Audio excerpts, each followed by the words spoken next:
آپ نے بڑی زبردست بات کی کہ قوم کو جو مسائل درپیش ہیں اور آئین اور قانون کی بات آپ کر رہے ہیں کہ آپ اس پہ بات کرنے کے لیے تیار ہیں، لیکن حکومت کے ساتھ بات کریں گے آپ جو اس وقت اسمبلی میں موجود ہیں، پریزیڈنسی میں ہیں، پرائم منسٹر آفس میں ہیں یہ لوگ؟ نہیں، اس حکومت کو ہم تو لیجیٹیمیٹ تصور نہیں کرتے. ہم کہہ رہے ہیں کہ ہم پولیٹیکل پارٹیوں سے بات کریں گے، اور پولیٹیکل پارٹیز کے ساتھ بات اسی ایجنڈا پہ کریں گے کہ ملک میں جو لا اینڈ آرڈر کی سچویشن ہے، بارڈر پہ ہمارا جو صورتحال ہے، جو اس وقت ملک میں سیلاب کی تباہ کاریاں ہے، یا ملک میں اکانومی کو دوسرے چیلنج ہے، یا ملک میں الیکشن ہوں گی تو وہ کس طرح ہوں گے، سب سے بڑا اہم بات یہ ہے الیکشن ہوں گے وہ کس طرح ہوں گے، اور الیکشن کی مطلب سب کو ایسے الیکشن ہو کہ وہ جو بھی پولیٹیکل پارٹی ہے سب کا قابل قبول ہو اور کوئی شکایت نہ کرے. کہ کیونکہ ابھی جب تک صحیح معنوں میں عوام کی نمائندگی نہیں ہوگی تو ملک آگے نہیں بڑھے گا. تو ہم صحیح معنوں میں ٹرانسپیرنٹ میکینزم چاہتے ہیں الیکشن کا، اور پھر ٹرانسپیرنٹ میکینزم چاہتے ہیں کہ ملک کسی انتقام کی بنیاد پر نہ چلے. ملک جو ہے نا صرف اور صرف ملک قانون اور آئین کے مطابق اور ایک آزاد عدلیہ کے مطابق چلے. عدلیہ کے اوپر کوئی پریشر نہ ہو، عدلیہ آزاد ہو، وہ انصاف کے مطابق اپنے پیسے. جب آپ یہ کہتے ہیں کہ سیاسی جماعتوں سے بات کریں گے تو میاں نواز شریف صاحب سے بات کریں گے، بلاول بھٹو زرداری صاحب سے بات کریں گے، یہ ممکن ہے؟ وہ پولیٹیکل پارٹی جو ہے نا اپنی اپنی نمائندگی پھر بھیجیں گے. لیکن میں نے کہا کہ ایجنڈا قومی ایجنڈا ہو، قومی ایجنڈا وسیع ایجنڈا ہو. وہ حکومت کو ہم لیجیٹمائز نہیں کریں گے، حکومت کو ہم کسی طور پر نہیں مانتے. ہم بات کریں گے تو اس پہ بات کریں گے کہ اس ملک کے نظام کو کیسے چلانا ہے. یہ ہائبرڈ نظام ہوگا یا یہ ملک جو ہے قانون اور آئین کے مطابق چلے گا. یہ کمیٹیوں سے ریزائن آ گیا. آج بھی بیرسٹر گوہر خان صاحب نے بھی advisory committee, house business advisory committee سے، جس کو آپ بھی چیئر کیا کرتے تھے بیٹھ کے، اس سے بھی ریزائن کر دیا. ایک اور امپریشن بھی دیا جا رہا ہے کہ ہم اسمبلیوں سے بھی ریزائن کر دیں گے. دیکھیے، ہمارے پاس تمام آپشن کھلے ہیں، ابھی تک کوئی اس قسم کا فیصلہ نہیں ہے. لیکن حکومت کے رویوں کو دیکھیں گے، کیونکہ حکومت جس طرح رویہ رکھ رہا ہے اور جس طرح اپوزیشن کو دبانے کے لیے اور انتقام کی بنیاد پہ آگے بڑھ رہی ہے، تو ہمارے پاس تمام آپشن کھولے. لیکن ایسا ابھی فیصلہ نہیں ہوا کہ اسمبلیوں سے بھی ریزائن کر دیا؟ ابھی کوئی اس قسم کا فیصلہ نہیں. یہ 9 مئی کے کیسز میں نااہلیاں ہوئیں، پھر ان کی کنوکشن ہو گئی، کنوکشن کے بعد ڈی سیٹ ہو گئے.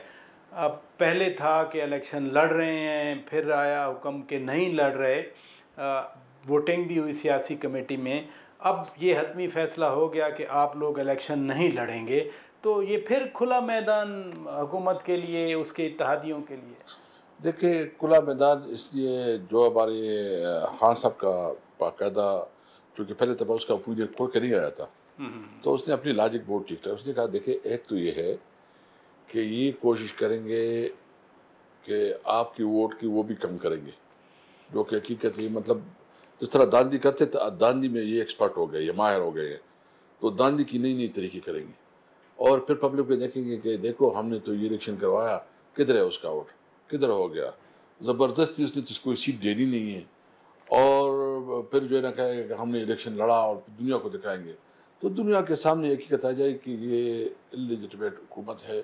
اس کی تمام حربے جو ہے نا ہم اس کو نہیں مانتے، اور ہم سمجھتے ہیں کہ اس حکومت کو مزید زندگی دینا، ٹائم دینا جو ہے نا وہ ملک کے ساتھ ظلم اور زیادتی ہے. ہم مطالبہ کرتے ہیں کہ یہ حکومت جو ہے نا ان کے پاس مینڈیٹ نہیں ہے. یہ اگر نواز شریف جو اپنے آپ کو بہت بڑا جمہوریت کا چیمپئن سمجھتا تھا، ووٹ کو عزت دینے کے لیے اس نے بڑی کمپین چلائی، اور ابھی سب سے زیادہ بے توقیری بھی نواز شریف نے کی. تمام معاملات کے ذمہ دار جو ہے نواز شریف خود ہے. اور شہباز شریف کا تو خیر بات ہی نہ کرو نا، وہ تو ہر قسم کی معاملات کے لیے آگے جا سکتا ہے. تو ہم سمجھتے ہیں کہ اس وقت پولیٹیکل پارٹیز جو ہے نا نواز شریف اپنے نظریے اور اپنی بیانی سے جو ہے نا مکر گئے ہیں. یہ لوگوں کے سامنے آ گیا ہے. اب بھی ہم کہتے ہیں کہ آئیں، الیکشن کروائیں، فری اینڈ فیئر الیکشن ہو. عوام نے جس کو مینڈیٹ دیا وہ اس ملک کی فیصلے کرے. ایک طرف یہ آپ کے مطالبات ہیں، پھر کوئی صوبے چھوٹے کرنے کی بھی بات چیت چل رہی ہے. ابھی کوئی کنکریٹ چیز تو سامنے نہیں آئی. جس سے بھی پوچھا حکومت کے وزیر سے، انہوں نے کہا کوئی چیز نہیں ہے، لیکن ایک ڈسکشن چل رہی ہے۔ ہزارہ صوبہ تحریک والے بھی کل بات کر رہے تھے، جنوبی پنجاب بھی صوبہ بننا ہے۔ اس پہ آپ ذاتی طور پہ کیا سوچتے ہیں؟ دیکھیں یہ بہت ہی نامناسب ٹائم ہے۔ ایک طرف آپ کے لیے بہت سیریس چیلنج ہے، دہشت گردی کی بہت سیریس چیلنج ہے آپ کو، تو آپ نہیں نفرت، مجھے بتاؤ نا سندھ میں اس وقت کتنی سینسٹیوٹی ہے، خدا نخواستہ وہاں تو اس پہ خانہ جنگی شروع ہو سکتی ہے۔ یہ بلوچستان میں اس کی کتنی سینسٹیوٹی، ہمارے صوبے میں کتنی سینسٹیوٹی، مطلب جو بھی کام ہو نا اس کے لیے ایک تمام سٹیک ہولڈر جو ہے نا وہ اس کی بڑی ڈیبیٹ ہو۔ یہ تو کانسٹیٹیوشنل ایشوز یہ آئین میں ترمیم ہوگی، یہ بہت بڑا بات ہے، اور یہ جو جس طرح ملک کے ساتھ کھیل رہے ہیں یہ نہیں سمجھتے کہ اس کا کس قسم کا علاوہ جو نا ہو گیا۔ دیکھو ہم تو ایک شہری کی حیثیت سے اگر اس قسم کی کوئی بھی موومنٹ آتی ہے ہم اس کو اپوز کریں گے، ہم اس کو اپوز کریں گے کہ اور یہ حکومت تو اس قابل نہیں ہے، اس کے پاس تو عوام کا مینڈیٹ ہی نہیں ہے، عوام نے اس کو ووٹ ہی نہیں دیا۔ اگر اس کے پاس مینڈیٹ نہیں ہے، اس کے ذریعے کوئی قانون سازی کوئی فیصلہ قابل قبول نہیں ہوگا۔ آپ ابھی فرما رہے ہیں اپوز کریں گے، آپ کے منشور میں تو صوبے بنانا شامل ہے۔ مثلا 2018 کے الیکشن میں جنوبی پنجاب صوبہ محاذ بنا تھا، وہ اس شرط پہ آیا تھا کہ آپ نیا صوبہ دیں گے، تو اب آپ اور بات کر رہے ہیں۔ نہیں، میں اس کے ایک تو یہ کہ میں اس حکومت کو، اس اسمبلی کو، یہ لیجیٹمیٹ اسمبلی نہیں ہے، اس کے پاس یہ اختیار نہیں کہ کوئی اس قسم کی قانون سازی کرے۔ نئی حکومت آئے، اپنے مینڈیٹ عوام کے نمائندے ہوں، پھر اس کے اوپر جو ہے نا پورا ڈیبیٹ ہو، پوری جو ہے نا جو اسٹیک ہولڈرز ہے تمام اسٹیک ہولڈر کو آن بورڈ رکھا جائے اور اس کے مطابق جو ہے نا کوئی ڈیسیجن ہو۔ یہ اس طرح نہیں ہے کہ آپ جو ہے نا جلدی میں کوئی بس آپ کو کوئی ضرورت ہے، آپ کی پولیٹیکل ضرورت ہے، یا کسی کو کمزور کرنا ہے، یا ملک کو جو ہے نا کوئی اور عدم استحکام کے لے کے چلنا ہے، یا ایک پولیٹیکل پارٹی کو دیوار سے لگانا ہے۔ اس طرح نہیں ہے۔ آپ جب قسم کا ہو اس کے اوپر پورا ڈیبیٹ، ڈسکشن، پبلک تمام اسٹیک ہولڈر کا آن بورڈ کرنا، اور یہ پاکستان ہے اور پاکستان کی دفاع ہماری فرض ہے۔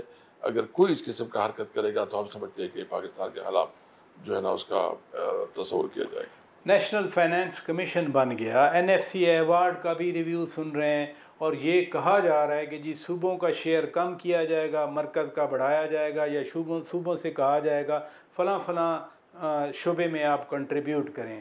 آپ چاہیں گے کہ صوبائی شیئر کم ہو، صوبوں کا حصہ کم ہو جائے، 57.5% سے کم کیا جائے؟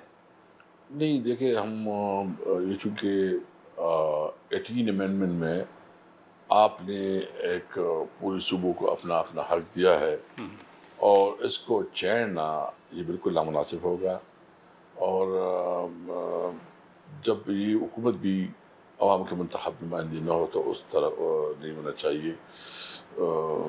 ہم اس کی بھرپور مخالفت کریں گے۔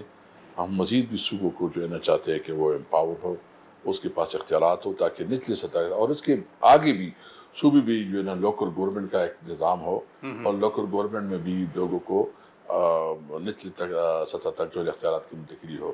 تو ہم اس پہ بلیو کرتے ہیں، اور ہم کسی صورت میں ہم وفاق کے پاس بین 4-5 جو منسٹریز ہیں، فارن آفس ہو گیا، ڈیفینس ہو گیا، مطلب انٹیریئر کمیونیکیشن ہو گیا، مطلب 4-5 چیز جو بڑے وہ ہونے چاہیے۔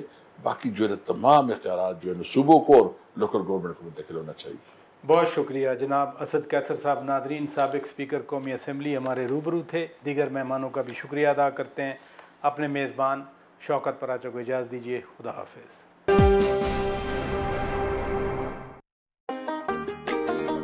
چھٹیاں ختم، اسکول کی تیاری، نئی کلاس میں سیکھنے کی باری۔ اس سال بھی اسکول میں اچھی حاضری اور حاضر دماغی کے لیے دیتے رہیں نیسلے بنیاد آئرن پلس، جو ہے 3 گنا زیادہ مؤثر، تاکہ ہمارے بچے پیچھے نہ رہیں۔ نیسلے بنیاد آئرن پلس، بہتر زندگی کی مضبوط